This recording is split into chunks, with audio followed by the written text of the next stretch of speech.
Au nom du Père, du Fils et du Saint-Esprit, la paix soit avec vous.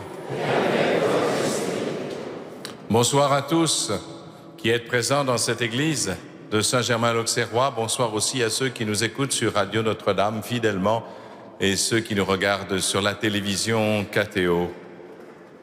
Le Seigneur vient nous rejoindre et nous révéler la paternité et l'amour de son Père au travers de cette parabole que nous connaissons. Cette parabole qui nous manifeste l'immense miséricorde de Dieu pour chacun de nous. C'est cette miséricorde qui nous permet ce soir de nous mettre en vérité devant Dieu et de reconnaître que nous sommes pécheurs. Je confesse à Dieu Tout-Puissant, je reconnais que j'ai péché en pensée, en parole, par action et par omission. Oui, j'ai vraiment péché.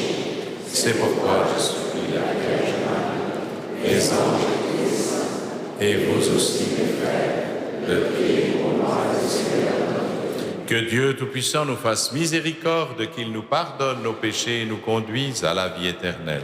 Amen.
Gloria in excelsis Deum.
Prions le Seigneur.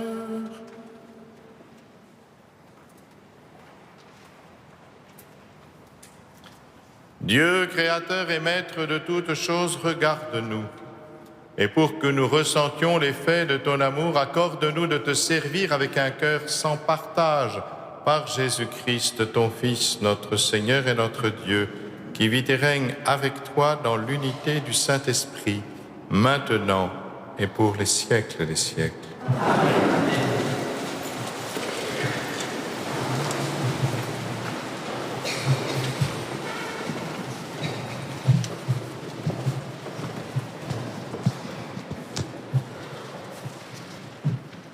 Lecture du livre de l'Exode. En ces jours-là, le Seigneur parla à Moïse. « Va, descends, car ton peuple s'est corrompu, lui que tu as fait monter du pays d'Égypte.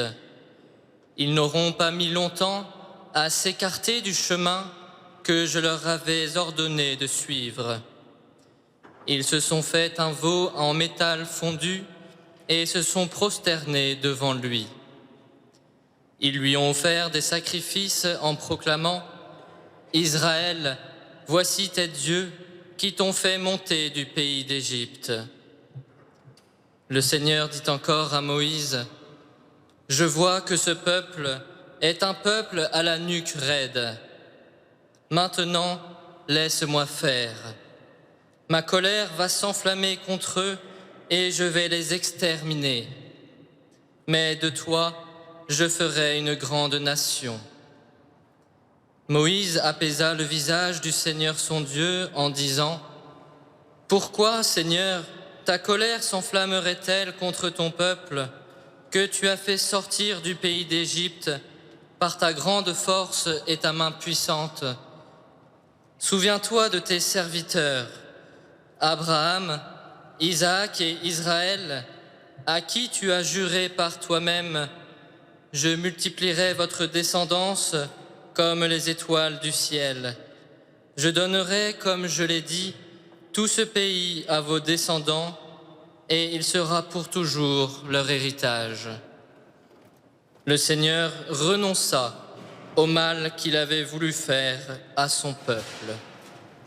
Parole du Seigneur.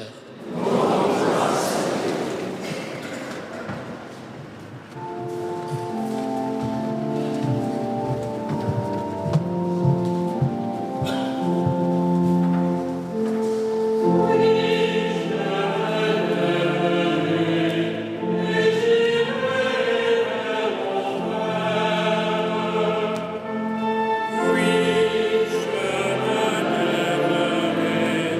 et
Lecture de la première lettre de Saint Paul apôtre à Timothée.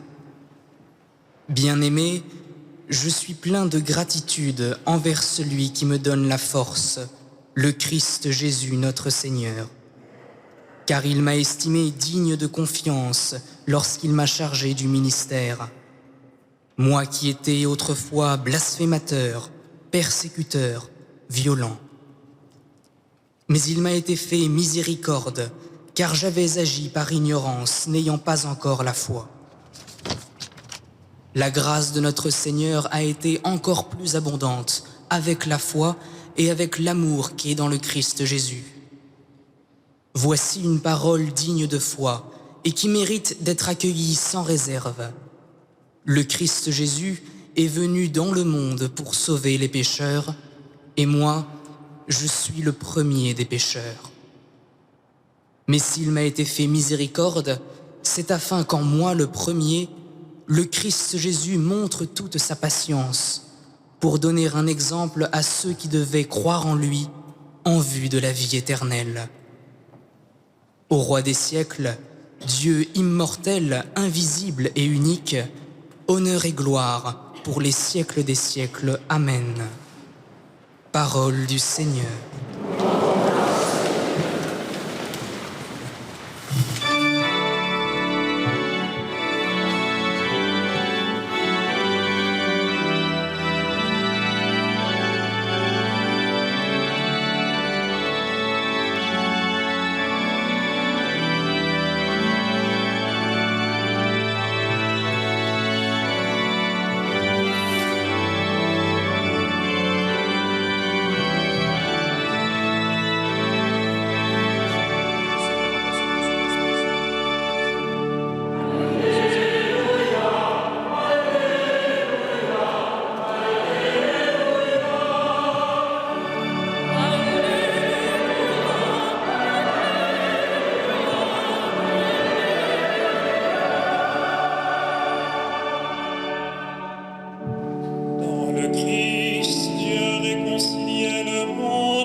Le Seigneur soit avec vous.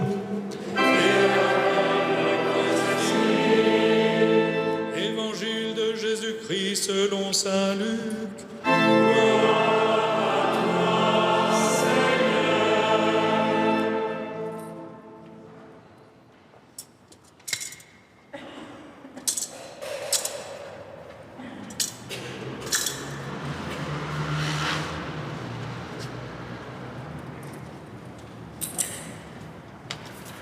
En ce temps-là, les publicains et les pécheurs venaient tous à Jésus pour l'écouter.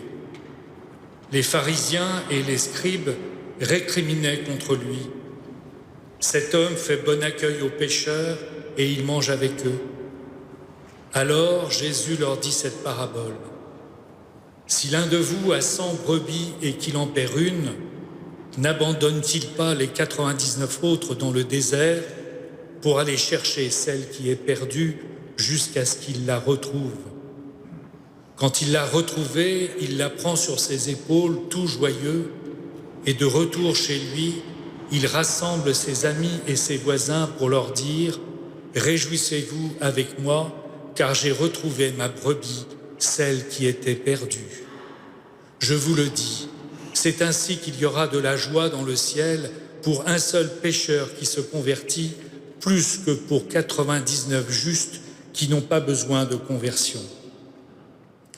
Ou encore, si une femme a 10 pièces d'argent et qu'elle en perd une, ne va-t-elle pas allumer une lampe, balayer la maison et chercher avec soin jusqu'à ce qu'elle la retrouve? Quand elle l'a retrouvée, elle rassemble ses amis et ses voisines pour leur dire « Réjouissez-vous avec moi, car j'ai retrouvé la pièce d'argent que j'avais perdue. » Ainsi, je vous le dis, il y a de la joie devant les anges de Dieu pour un seul pécheur qui se convertit. Jésus dit encore, un homme avait 2 fils. Le plus jeune dit à son père, « Père, donne-moi la part de fortune qui me revient. » Et le père leur partagea ses biens.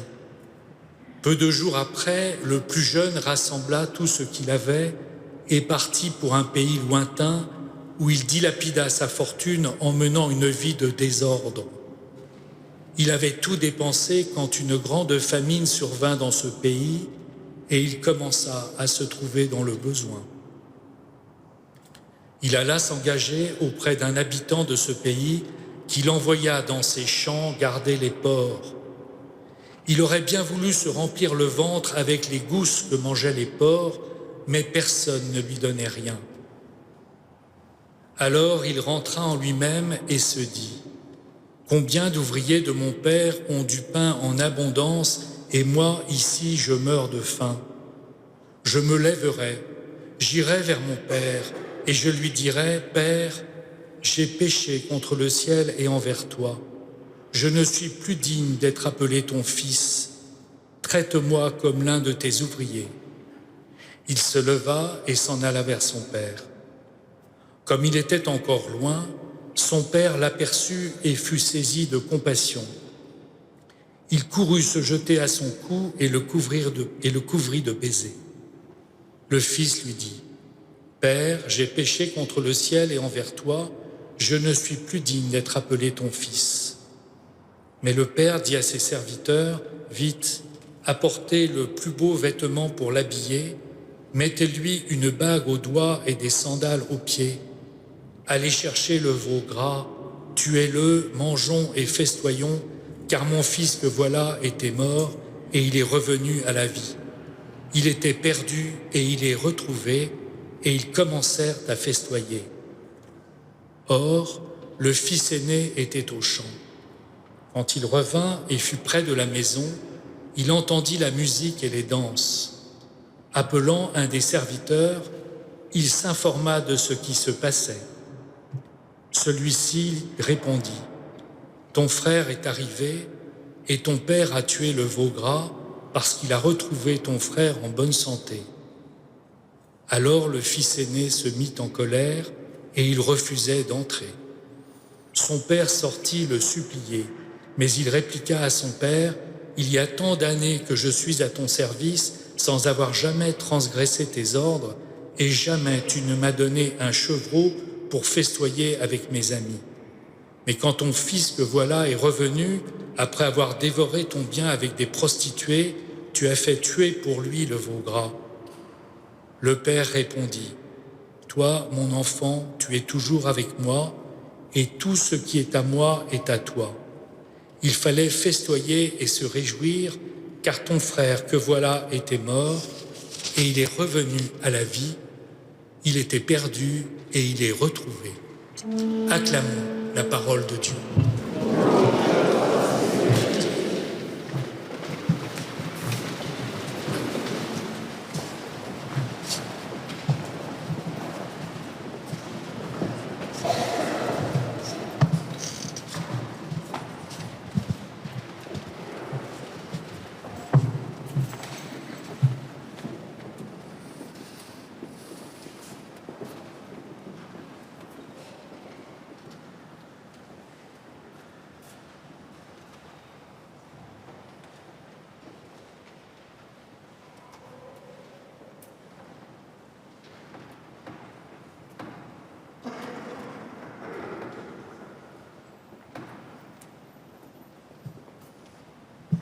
Elle est belle cette parabole que nous connaissons et que nous aimons tellement.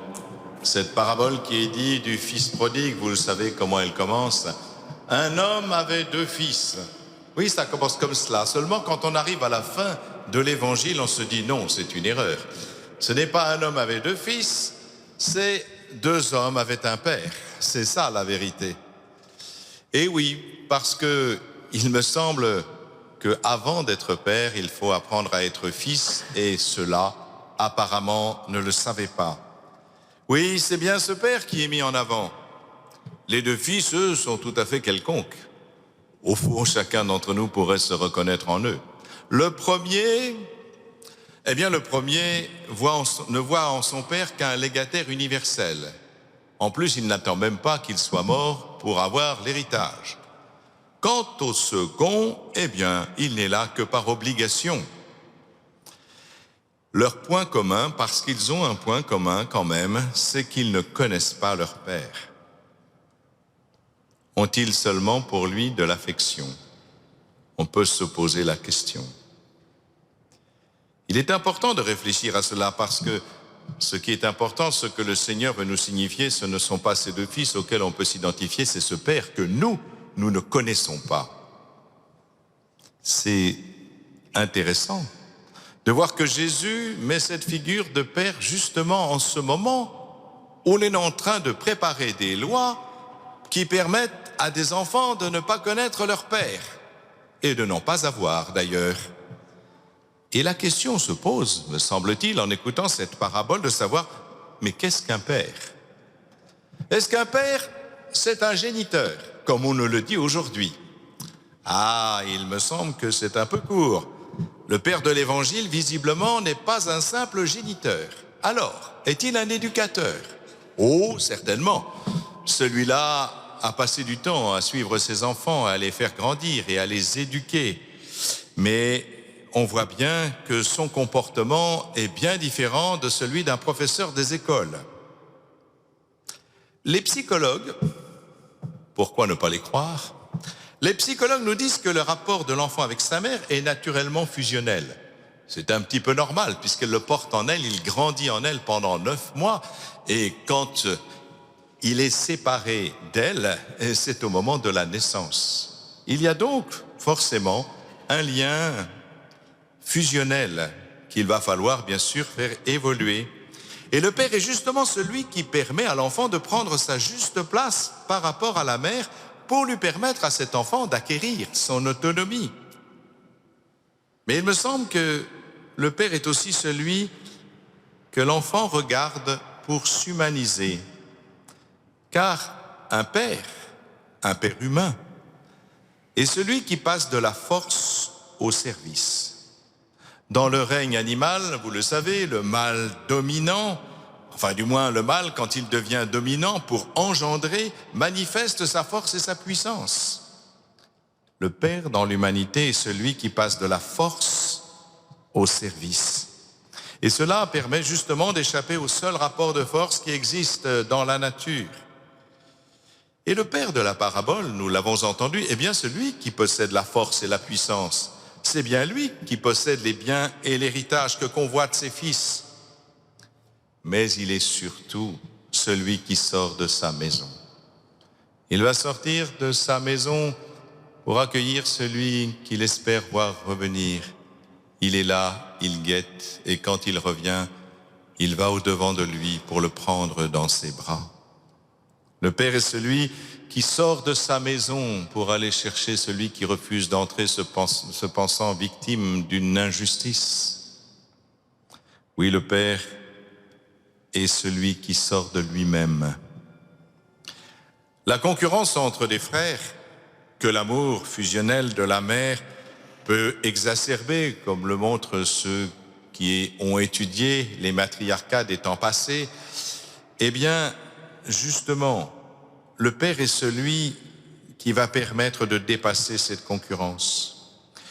Ce rôle du Père permet à chacun de retrouver sa place. Rappelez-vous dans la Bible, les 2 premiers frères, Caïn et Abel. Caïn est victime de jalousie. Il est dévoré par la jalousie au point qu'il va tuer son frère. Dieu vient le voir et lui demande, « Caïn, qu'as-tu fait de ton frère ?» Et Caïn de répondre, « Mais suis-je le gardien de mon frère ?» Eh bien justement Dieu, parce qu'il est Père, est celui qui nous rappelle la fraternité. Fraternité, cette fraternité qui est maintenant dans notre pays de France intégrée dans la Constitution depuis juillet 2018, si je ne m'abuse. Voilà, le Père est celui qui nous rappelle la fraternité. Vous le savez bien, aucun d'entre nous ne dit « mon Père ». Nous disons « notre Père ». Ce Père est celui qui rappelle la fraternité et je crois que le rôle du Père est justement celui qui nous unit et qui rappelle cette fraternité. Et son Fils Jésus-Christ justement est venu pour nous rappeler que lui s'est fait notre frère pour que nous apprenions à accueillir son Père, pour que son Père devienne notre Père. Et dans la parabole du bon Samaritain, il nous montre que la fraternité est universelle. Voilà celui qui est l'ennemi héréditaire. Le Samaritain va s'arrêter et va se faire le prochain de ce Juif blessé à terre, à côté duquel passe un prêtre et un lévite qui auraient dû s'occuper de lui. Voilà Jésus est le bon Samaritain qui nous rappelle que la fraternité est universelle parce que lui, il sait qui est son Père. Et il nous dit, comme il dit à l'hôtelier, prends soin de lui. C'est ainsi notre rôle, de prendre soin les uns des autres. Et c'est justement la figure du Père qui nous le rappelle. Le Père du ciel nous permet de dépasser la jalousie, les conflits et les guerres fratricides, parce que lui, le Père, en convertissant sa toute-puissance en service, nous rend plus humains.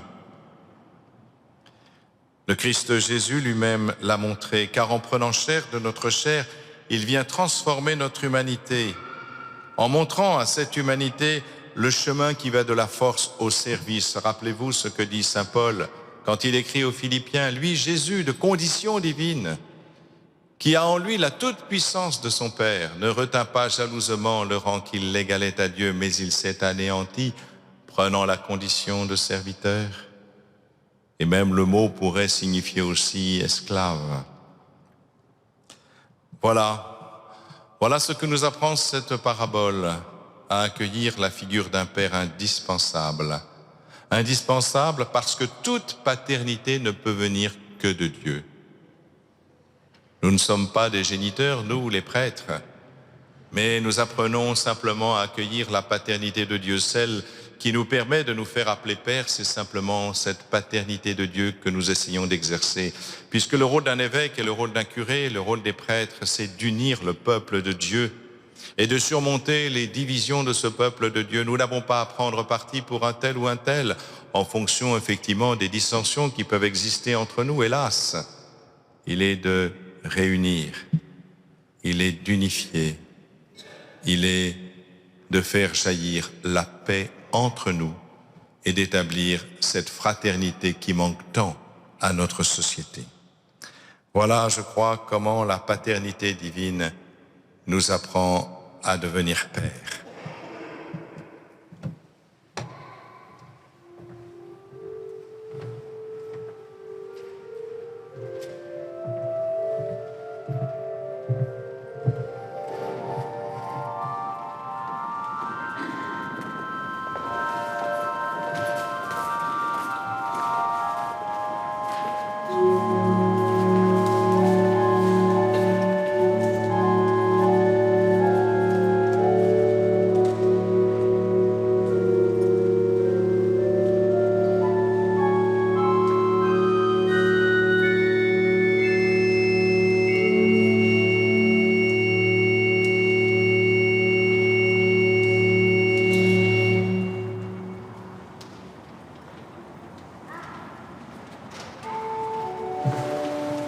Credo in unum Deum.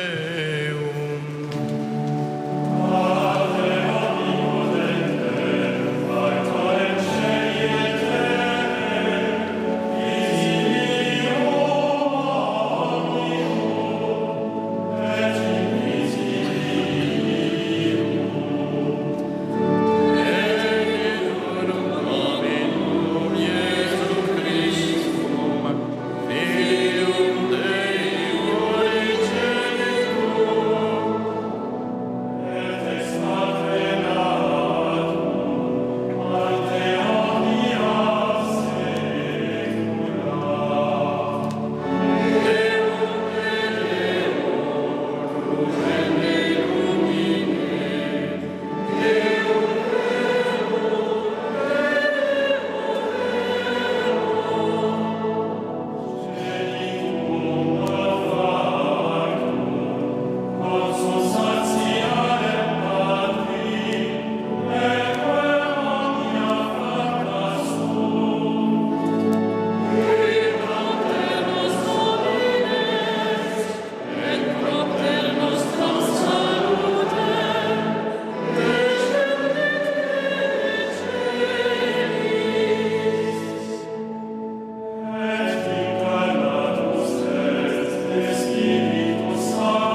Prions ensemble au moment d'offrir le sacrifice de toute l'Église. Sois favorable à nos prières, Seigneur, et reçois avec bonté nos offrandes. Que les dons apportés par chacun à la gloire de ton nom servent au salut de tous, par Jésus le Christ, notre Seigneur. Le Seigneur soit avec vous. Élevons notre cœur. Rendons grâce au Seigneur notre Dieu.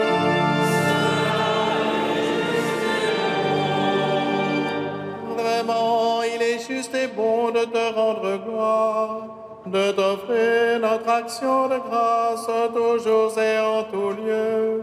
À toi, Père très saint, Dieu éternel et tout-puissant, à toi, Créateur de tous les éléments du monde. Maître des temps et de l'histoire, c'est toi qui as formé l'homme à ton image et lui as soumis l'univers et ses merveilles. Tu lui as confié ta création pour qu'en admirant ton œuvre, il ne cesse de te rendre grâce par le Christ notre Seigneur. C'est toi que le ciel et la terre, avec les anges et les archanges, ne cessent d'acclamer en chantant.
Tu es vraiment saint, Dieu de l'univers, et toute la création proclame ta louange.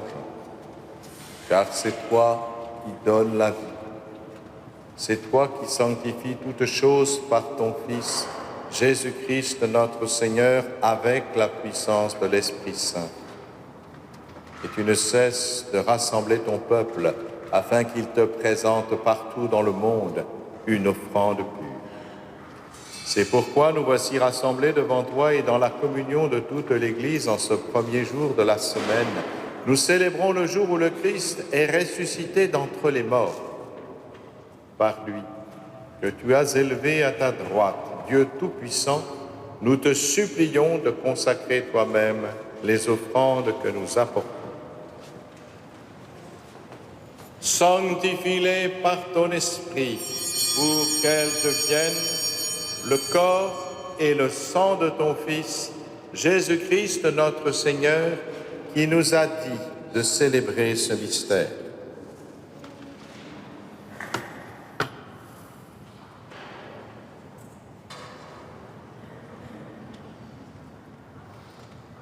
La nuit même où il fut livré, il a pris le pain. En te rendant grâce, il le bénit, il le rompit et le donna à ses disciples en disant: Prenez et mangez-en tous. Ceci est mon corps livré pour vous.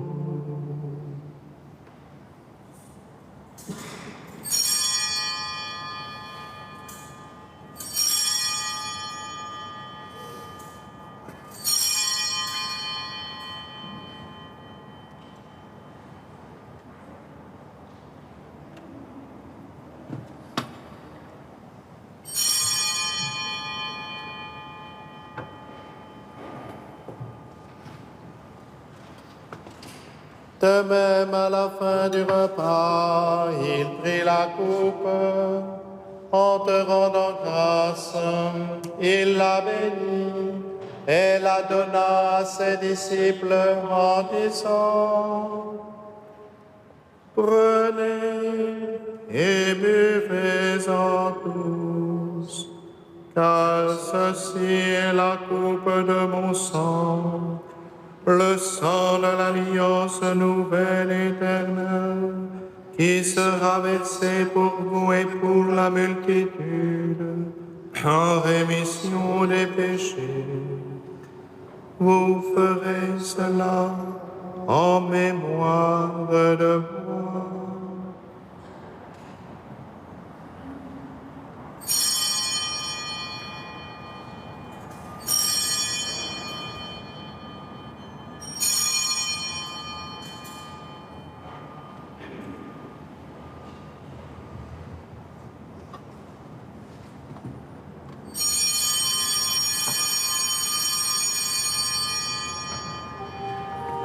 Il est grand le mystère de la foi.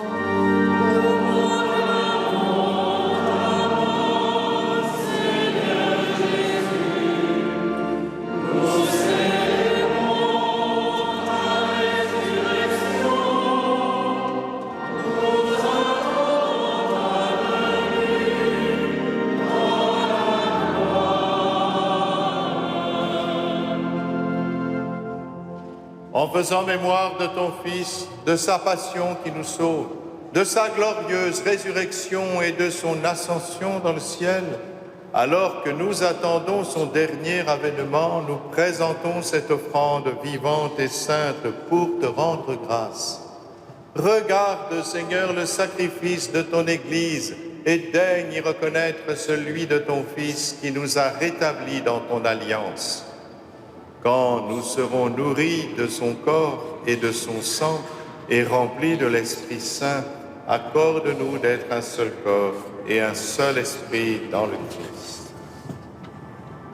Que l'Esprit Saint fasse de nous une éternelle offrande à ta gloire, pour que nous obtenions un jour les biens du monde à venir auprès de la Vierge Marie, la bienheureuse Mère de Dieu, de Saint Joseph, son époux, avec les apôtres, les martyrs, Saint Germain et tous les saints qui ne cessent d'intercéder pour nous.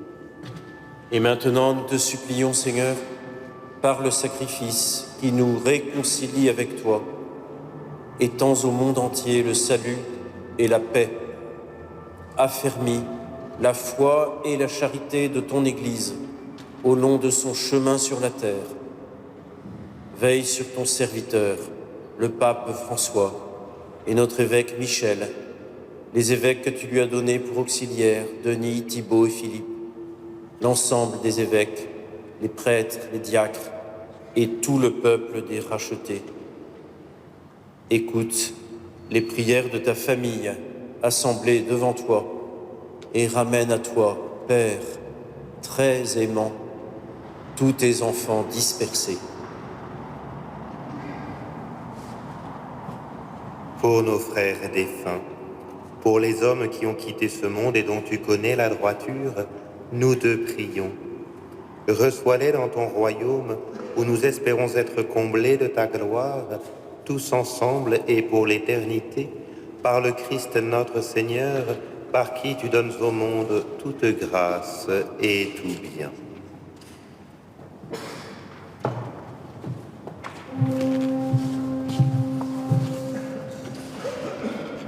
par lui, avec lui et en lui.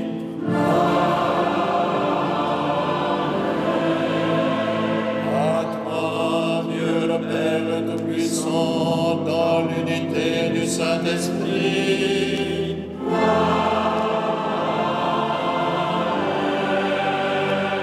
Tout honneur et toute gloire pour les siècles des siècles.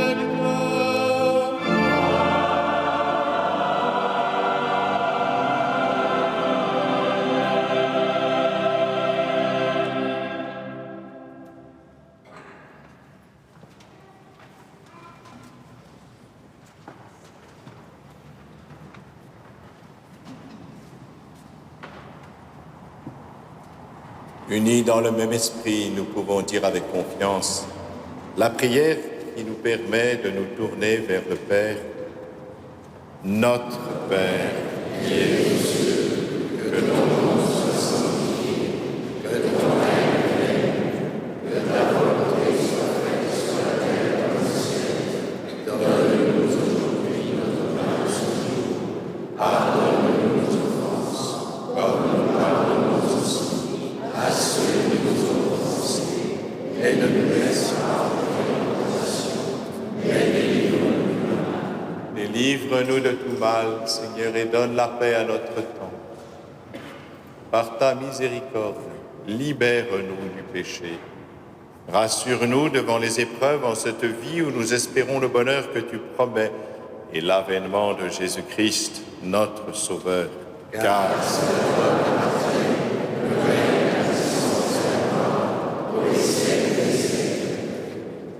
Seigneur Jésus-Christ, tu as dit à tes apôtres, « Je vous laisse la paix, je vous donne ma paix. » Ne regarde pas nos péchés, mais la foi de ton Église. Pour que ta volonté s'accomplisse, donne-lui toujours cette paix et conduis-la vers l'unité parfaite, toi qui règnes pour les siècles des siècles. Amen. Que la paix du Seigneur soit toujours avec vous. Frères et sœurs, dans la charité du Christ, donnez-vous la paix. Amen.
Heureux les invités au repas du Seigneur. Voici l'agneau de Dieu qui enlève le péché du monde. Seigneur, je ne suis pas digne de ce soir, mais dis seulement une parole. Le corps du Christ nous garde pour la vie éternelle.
Prions ensemble.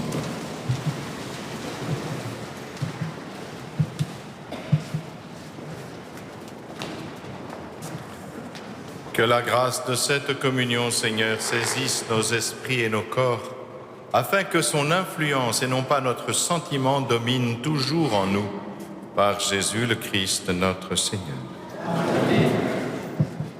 Je vous invite à emporter avec vous l'agenda de Saint-Germain. Je note que jeudi, le matin, désormais à 12h15, il y a la messe du séminaire de Paris et l'adoration du Saint-Sacrement après la messe de 18h15. Vendredi, nous accueillerons l'école Gerson qui viendra ici célébrer l'Eucharistie. Et dimanche prochain, eh bien, nous continuerons de prier avec les psaumes 41 et 42, l'histoire de notre âme. Cet après-midi, c'était le désir de Dieu. Maintenant, nous allons regarder un peu l'histoire de notre âme. Je rends grâce pour notre maîtrise qui nous a interprété ce soir la messe de Rheinberger et un motet de Mendelssohn, qui sont naturellement de la même période et qui sont du 19e siècle. Et donc, nous rendons grâce parce que nous sommes déjà un peu au ciel, pour voir notre Père. Bien, merci mon Père, merci de votre culture.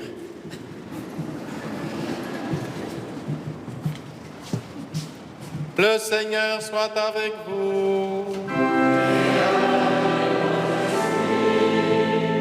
Que Dieu Tout-Puissant vous bénisse, le Père, le Fils et le Saint-Esprit. Allez dans la paix du Christ.